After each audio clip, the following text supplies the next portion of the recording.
Hola, bienvenidos al canal. ¿Sabías que tu estiércol, tu compost o la paja que aplicas para el acolchado podrían estar contaminados? Y si así fuera, ¿sabes que al aplicarlo a tu suelo podrías hacer de él un lugar incultivable durante muchos años? Quédate que te explicamos todo lo que necesitas saber al respecto.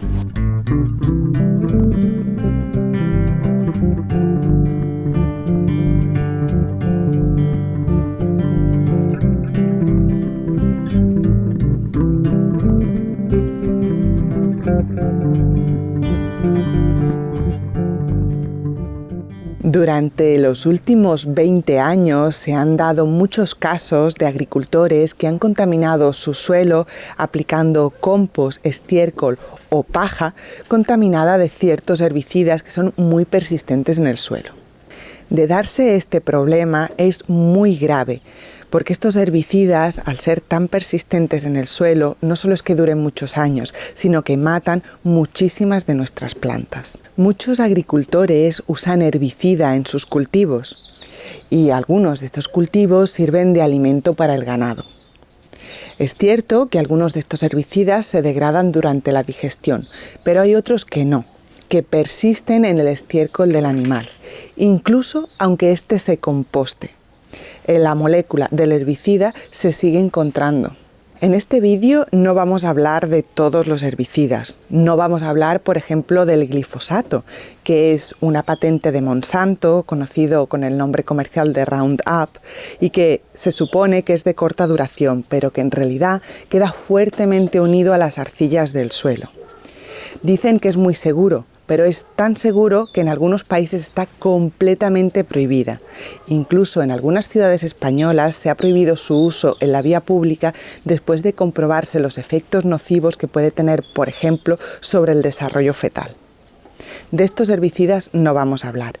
Queremos hablar de una familia, la familia de las piridinas, que son los llamados herbicidas que actúan sobre el crecimiento vegetal.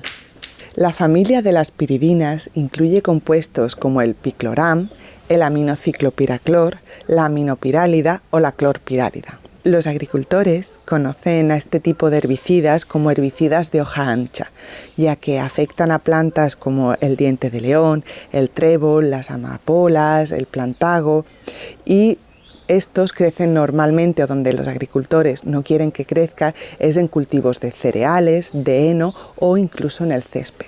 Así que ya sabemos algunos de los cultivos que se pueden ver contaminados por este tipo de herbicidas: los cereales, el heno y el césped. Estos herbicidas no afectan por igual a todas las plantas.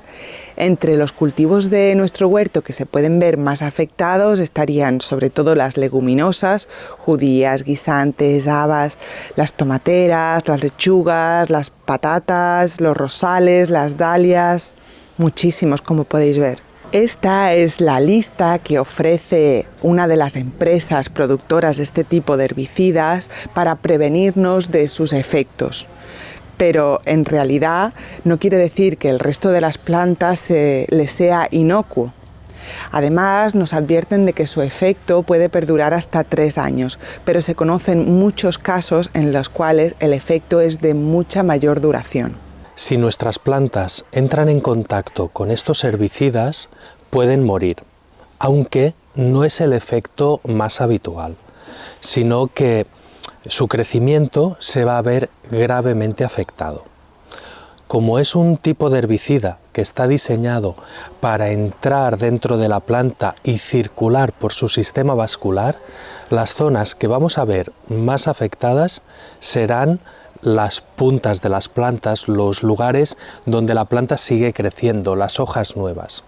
Estas empezarán a deformarse y retorcerse de una manera muy obvia, muy exagerada. Si esto sucede, la planta va a quedarse estancada, va a dejar de crecer por completo. Pero tengamos en cuenta que estos síntomas de hojas retorcidas, de parada de crecimiento y otros también pueden deberse a una falta de nutrientes, al ataque de una plaga y a otras muchas causas. Por eso, en la descripción del vídeo os dejamos un artículo de la Universidad de Oregón donde nos enseñan a diferenciar los efectos de estos herbicidas de otros problemas que pudiéramos tener en el huerto. Por supuesto, como os podéis imaginar, si este herbicida, por medio del compost, de un fertilizante o incluso de un sustrato contaminado, llegara a entrar en contacto con nuestros semilleros, también pues, os podéis imaginar que las semillas dejarían de germinar en un porcentaje altísimo. Es muy peligroso si este químico entra en contacto con nuestras semillas. Como se suele decir, la dosis hace el veneno, y en este caso es suficiente una dosis minúscula para que los efectos de este veneno sean devastadores. Por eso, estos herbicidas son tan peligrosos para nuestros huertos. Con principios activos como el picloram, por ejemplo, 5 partes por billón, con B, son suficientes para notar los efectos en nuestro cultivo y que éste deje de crecer por completo. Pero es que otros principios activos de este grupo, como la aminopiralida, con 1 parte por billón es suficiente. Así que si nuestra paja de acolchado o alguno de los ingredientes que añadimos en el compost o un estiércol que hemos conseguido para mejorar la calidad de nuestro suelo ha entrado en contacto con estos herbicidas, aunque solo sea en una pequeña dosis, en uno de sus ingredientes o en una fracción pequeña, es suficiente para que demasiada dosis llegue hasta nuestro suelo. Al final del vídeo os explicaremos cómo hacer lo que se llama un bioensayo, es decir, una analítica muy simple que todos podemos hacer en nuestra casa y que os recomiendo encarecidamente que tomáis el hábito de hacerla cada vez que incorporéis un nuevo ingrediente en vuestro huerto o en vuestro compost. Es muy sencilla y os puede prevenir de todos estos problemas tan graves. El primer compost contaminado del que se tiene registro fue en 1999 en el estado de Washington. Desde entonces han surgido un montón de casos de contaminaciones de compost por todo el mundo. Unas veces en plantas de compostaje urbano, de gestión de residuos, otras veces en pequeños compost domésticos, como puede ser el nuestro, por ejemplo, e incluso ha saltado a las redes públicas después de que algunos youtubers, por ejemplo Sue Garrett o Charles Dowding, se hayan visto afectados por este problema, o incluso el blogger de Sustainable Skerries pues también ha sufrido las consecuencias de estos herbicidas. También compost que se venden envasados o por ejemplo sustratos que contienen una parte de compost se han visto afectados por estas contaminaciones.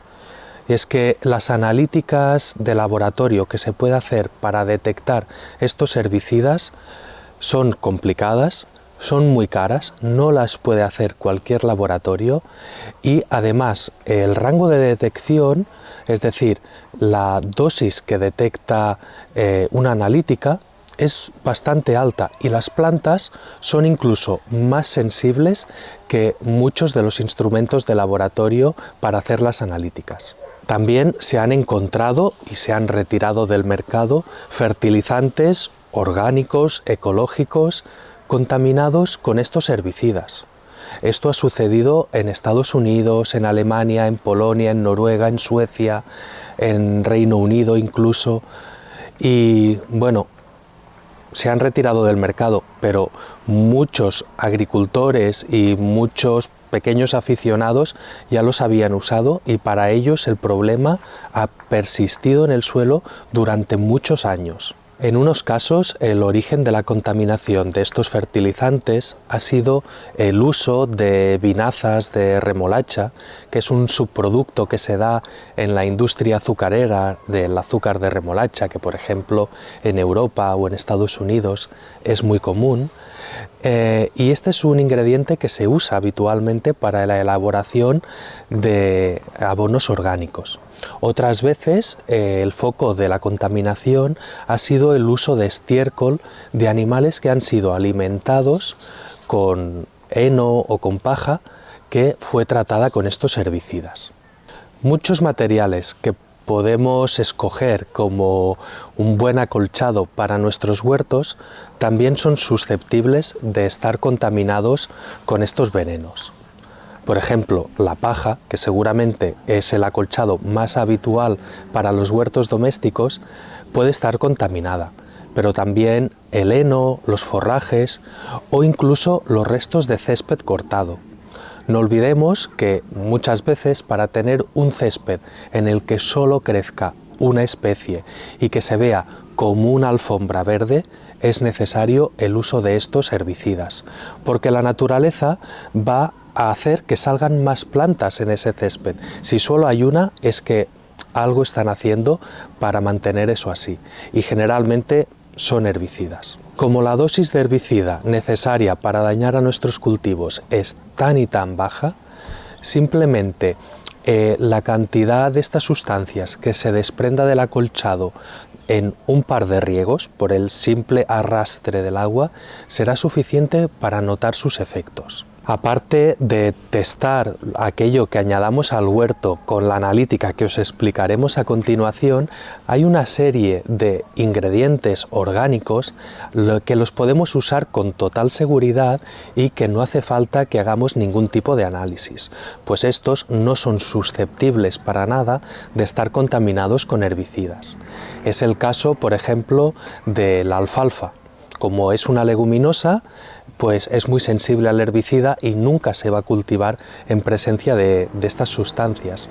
La alfalfa es muy rica en nitrógeno y se puede aplicar en forma de harina, en pellets, en forma de paja de alpacas de material seco y viene muy bien para nuestros suelos.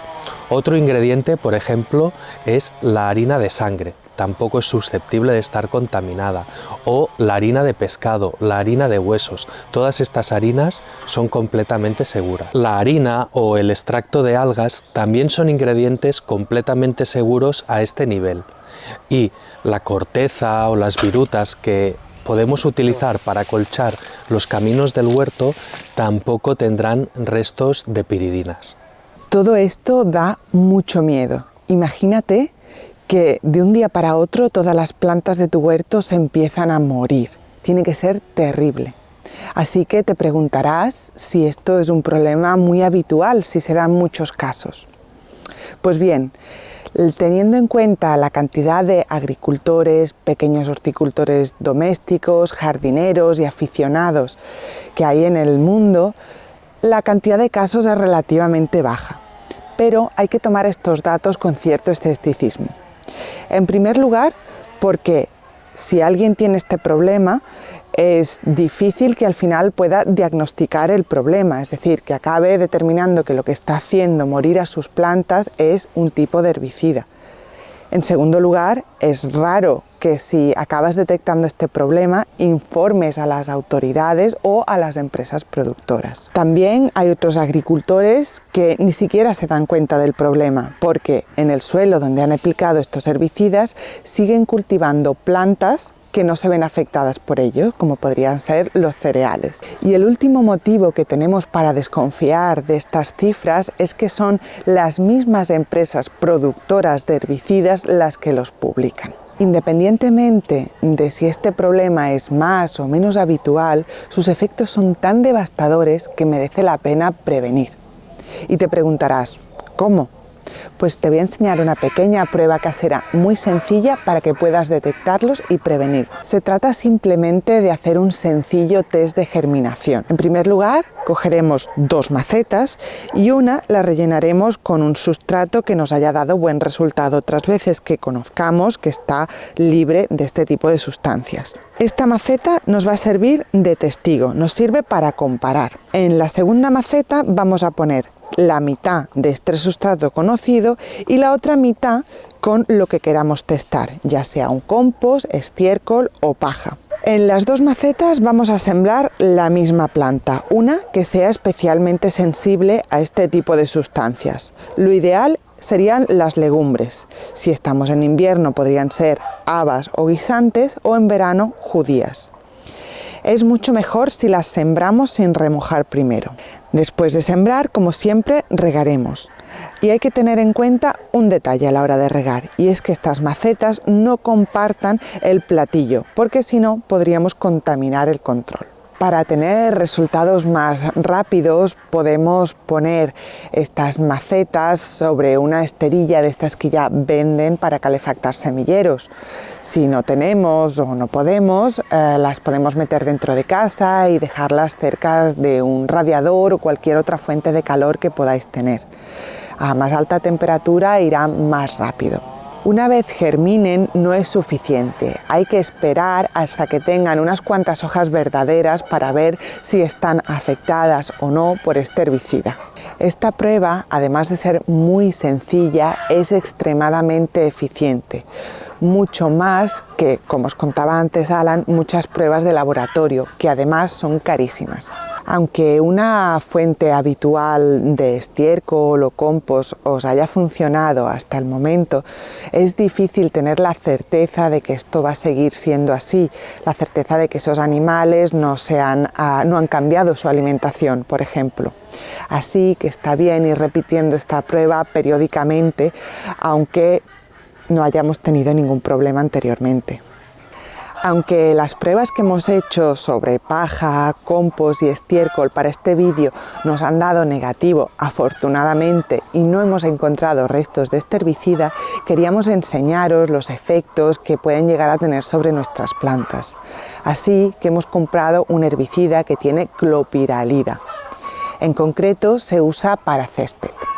Queríamos enseñaros cómo una dosis muy pequeña de esta sustancia puede ser muy devastadora para nuestras plantas.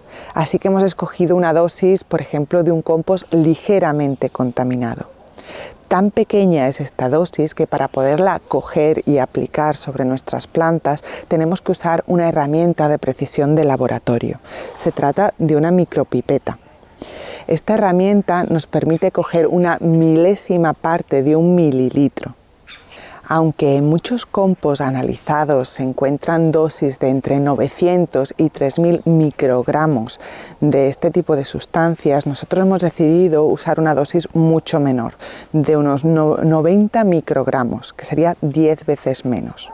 Como la concentración de clopiralid que tiene este herbicida es de 5 gramos por litro, nosotros vamos a usar esta dosis tan pequeña y la vamos a disolver en agua.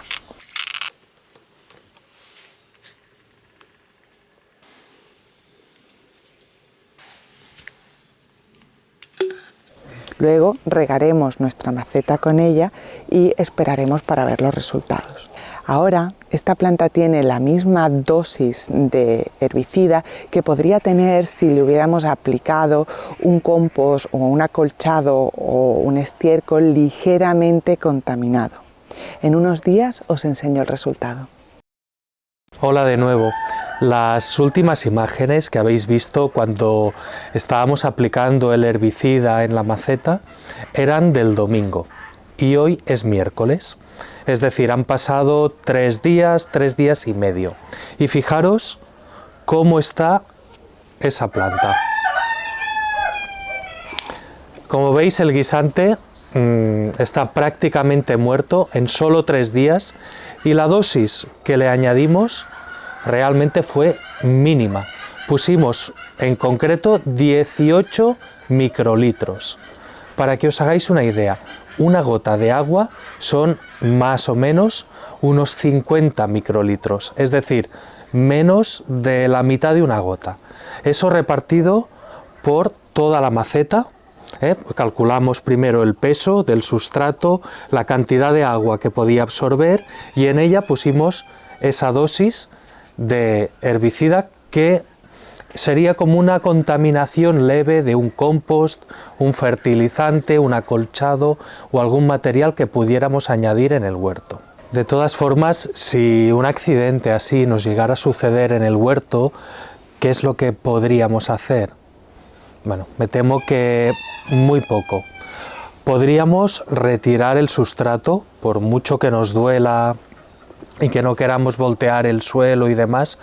Con un accidente de estas características, lo que nos quedaría es sacar esa tierra y, si podemos, llenarlo con otra tierra.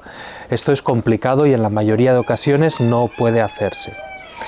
Si no es así, podríamos cultivar plantas resistentes a este herbicida, como por ejemplo el maíz o otros cereales.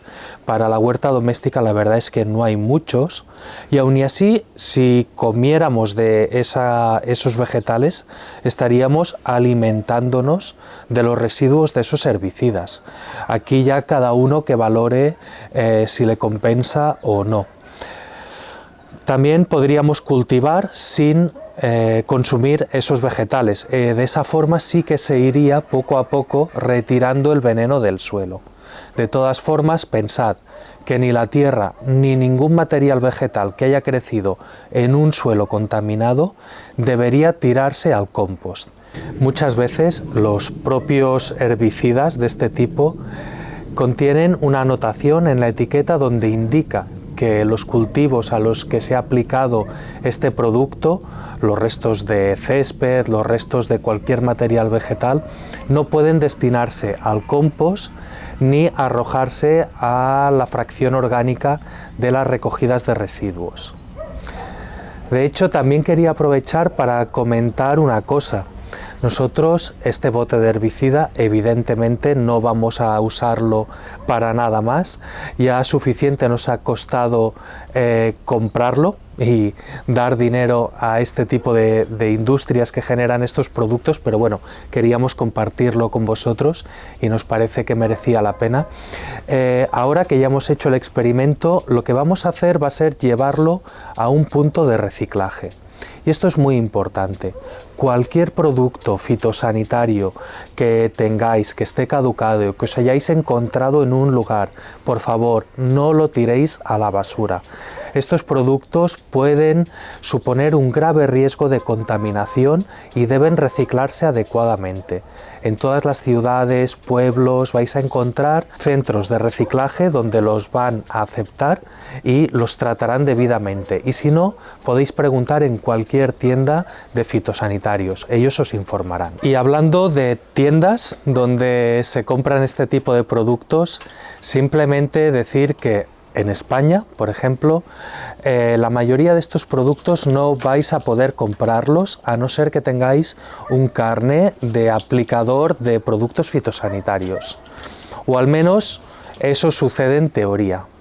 Yo no lo tengo, no he usado ningún carné de nadie, ni nadie me lo ha comprado y he podido adquirirlo en un comercio. No os voy a explicar evidentemente de qué forma, ni en qué lugar, ni nada, pero simplemente quería comentar que eso es posible, aunque haya una normativa, que este producto se vende para aplicar en el césped y que hay gente que lo compra para su jardín. Y bueno, intentando buscar este tipo de herbicidas, me alegró darnos cuenta que en nuestra zona es relativamente difícil, no se venden muchos, pero hay zonas de España donde el cultivo de cereal es mucho más habitual y sí que nos decían continuamente que lo podían pedir a almacenes de zonas más de interior y que allí sí que los tenían. Así que dependiendo de la zona puede ser más o menos habitual. Además, la empresa de agroquímicos que tiene la patente de muchos de estos compuestos tiene su sede en Estados Unidos y trabaja mucho por Latinoamérica también, así que en esos lugares estos herbicidas los tenéis mucho más presentes. Espero que el vídeo os haya gustado. Nos parece que es algo muy importante, que es una información de la que todo el mundo que tiene un huerto debería estar a corriente, porque siempre os insistimos mucho en la importancia del compost, pero realmente deberíamos hacer siempre estas pruebas. Son sencillas y nos pueden ahorrar un gran disgusto. Así que si tenéis cualquier duda, ya sabéis, lo podéis dejar en comentarios. Si os ha gustado el vídeo, podéis darle al like y nos vemos en el siguiente.